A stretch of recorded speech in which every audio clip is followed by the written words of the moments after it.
Boa noite, irmãos. Tudo bem com vocês?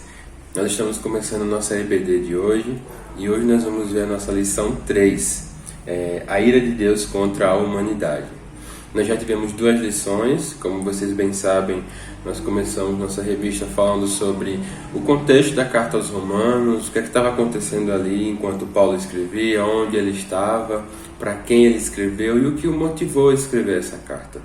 Na aula passada, o professor Eli falou sobre o próprio Paulo e o Evangelho, né? Quais são as relações de Paulo com o Evangelho, né? Quem foi Paulo e todas essas outras coisas que você pode conferir na aula 2.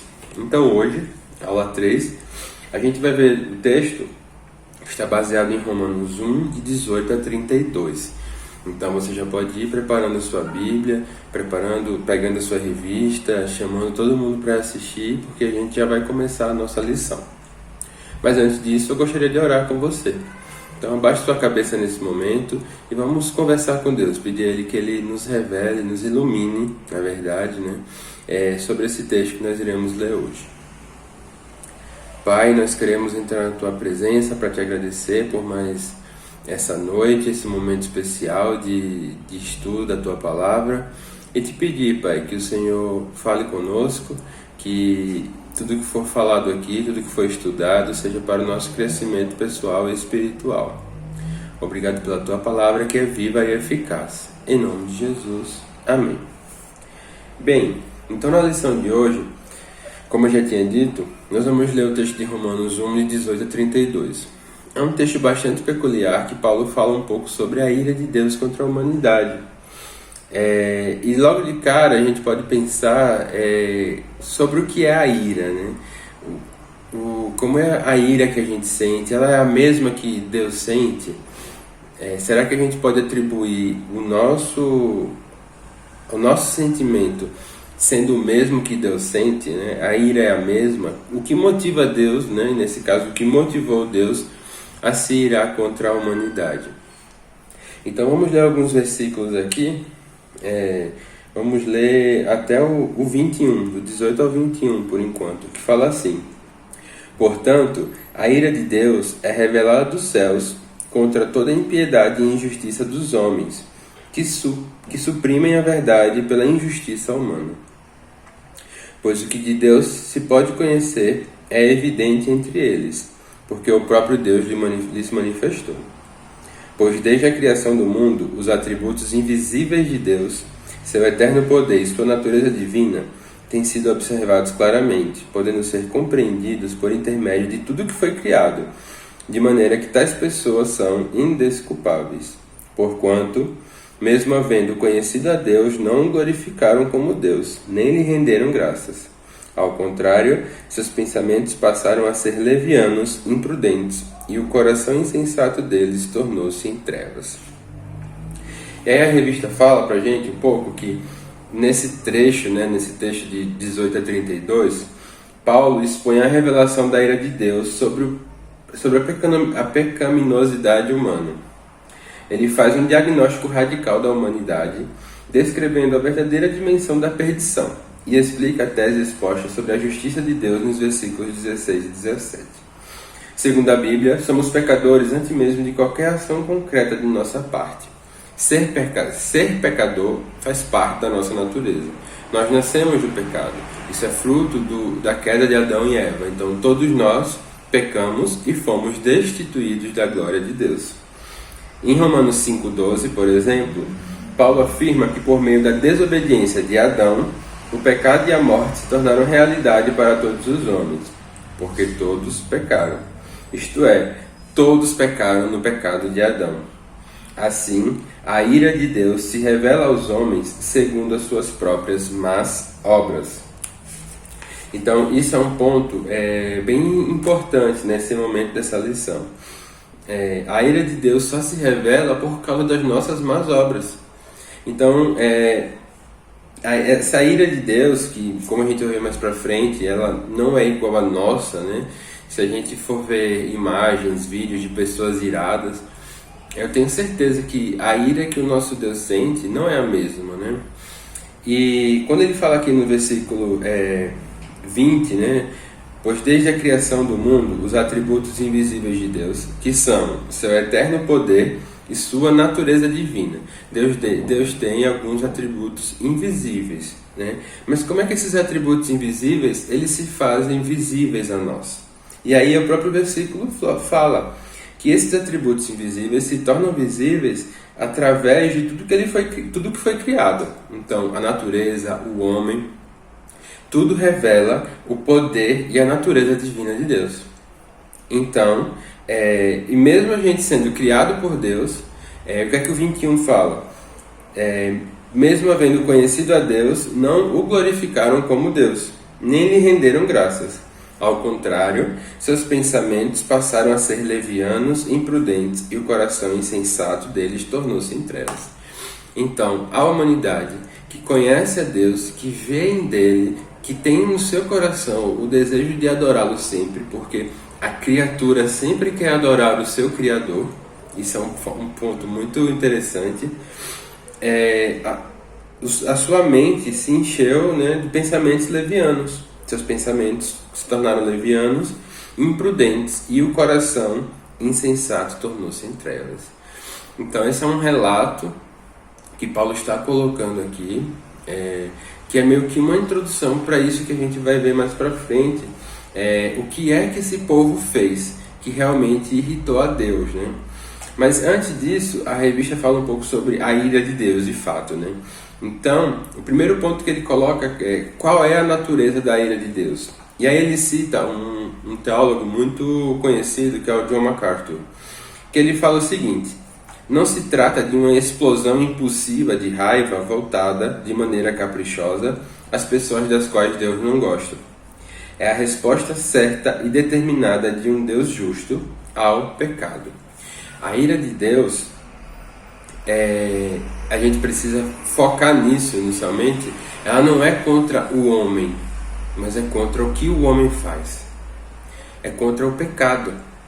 Então, John MacArthur, ele é assim, muito assertivo ao colocar isso, né? Deus não é um cara birrento que se irrita por qualquer coisa e reclama de qualquer coisa. Ele é um cara que se ira contra o seu pecado, contra o meu pecado. Segundo ponto qual é o objetivo dessa ira? Contra o que se revela a ira de Deus? E aí ele coloca 2 pontos, que primeiro, a ira de Deus se revela contra a falta de reverência e devoção a Ele, e segundo, a falta de conformidade com a lei dele. Então a sua ira se revela em 2 coisas. Quando a gente não dá a devida reverência e devoção a Deus, nosso Criador, e quando a gente não se conforma com a lei dele. Ele deixou lei para nós, e quando a gente não segue essas leis, ele se irrita, ele se ira nesse caso aí, né? A palavra utilizada por Paulo. E a manifestação da ira de Deus não se dará só no juízo final, mas também silenciosa e invisivelmente no presente. E ele não fala isso para nos assustar, para criar um clima de tensão, não é isso. Porque Deus, ele como a gente sabe que a Bíblia própria fala que ele é um Deus de amor, mas ele também é um Deus de justiça. E dentro da sua justiça, quando ele vê a injustiça que é o pecado, ele se ira conosco. Então isso é importante da gente entender. O segundo ponto da revista é a culpabilidade dos gentios. E está lá no texto de Romanos 1, de 19 a 25. Nós já lemos até o 21, leiamos até o 25 nesse momento. E proclamando-se a si mesmos como sábios, perderam completamente o bom senso e trocaram a glória do Deus imortal por imagens confeccionadas conforme a semelhança do ser humano mortal, bem como de pássaros, quadrúpedes e répteis. Por esse motivo, Deus entregou tais pessoas à impureza sexual, segundo as vontades pecaminosas de seu coração, para a degradação de seus próprios corpos entre si. Porquanto trocaram a verdade de Deus pela mentira e adoraram objetos e seres criados em lugar do Criador, que é bendito para sempre. Amém. E aí eu queria ler um comentário que a revista faz, que ele é muito interessante, e ele começa falando o seguinte: a justiça da raça humana é de fato injustiça.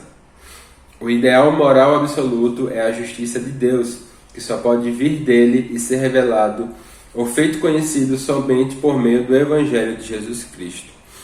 Muitas das vezes nós nos julgamos justos, mas com base em que a gente se julga justo? O único padrão moral ideal absoluto que a revista fala que existe é a justiça do nosso Deus. E a gente só consegue conhecer essa justiça através, quando ela é revelada através do Evangelho de Jesus Cristo.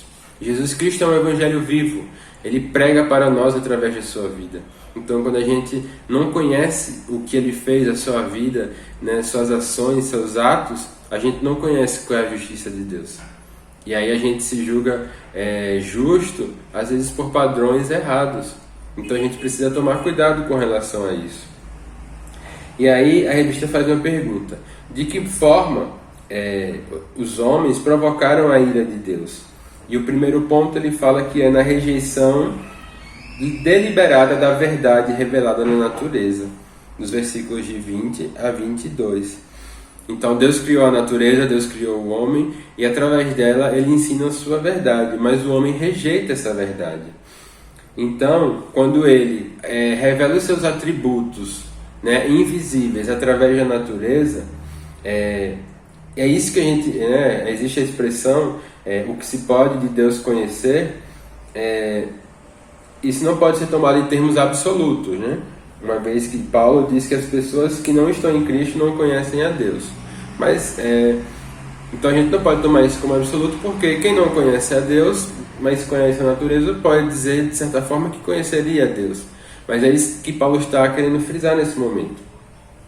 Aqui a revelação divina na natureza lança luz suficiente ao homem a ponto de torná-lo indesculpável diante de Deus. Então, a verdade sobre a revelação na criação é um tema comum nas Escrituras.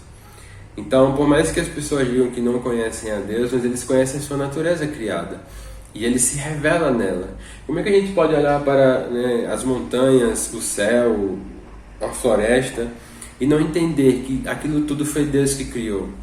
E como é que a gente pode permitir que, por exemplo, que tudo isso seja destruído, e sem ter nenhuma inquietação, sem ter sem ter algo que mexa conosco? Ali foi Deus que se revelou na natureza. E quando alguém destrói, está destruindo a glória e o poder de Deus. Então, isso é um ponto muito importante para a gente refletir. Nós precisamos preservar a natureza porque ela foi criada por Deus, ela é obra de Deus. E da mesma maneira que o homem rejeita a verdade revelada por Deus, ele também perverte essa verdade.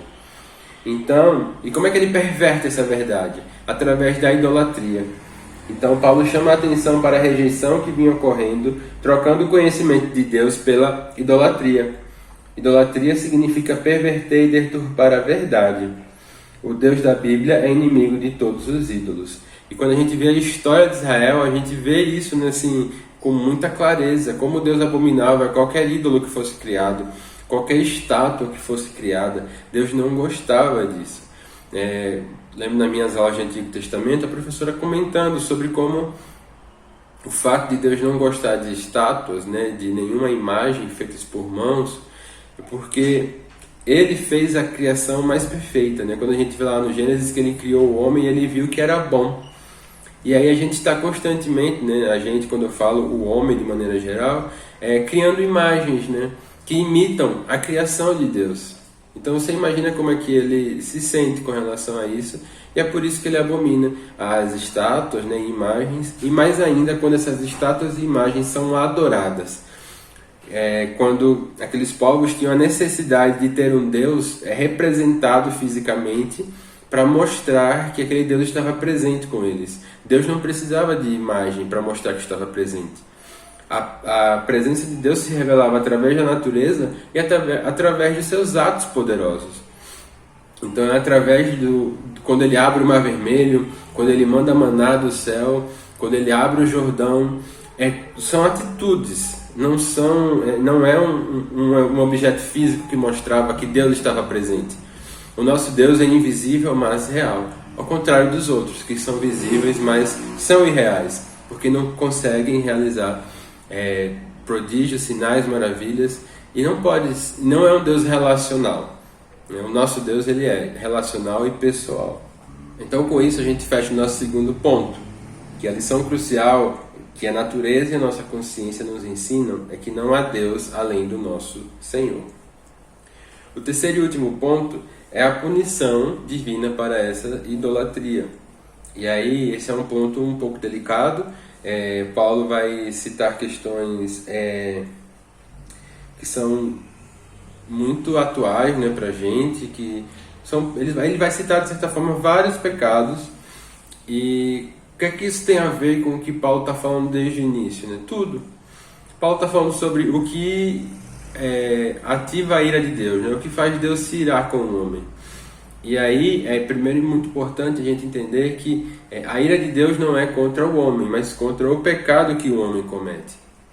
E aí, um dos pontos que ele vai trazer são os efeitos do pecado na vida moral e os efeitos na vida mental e social.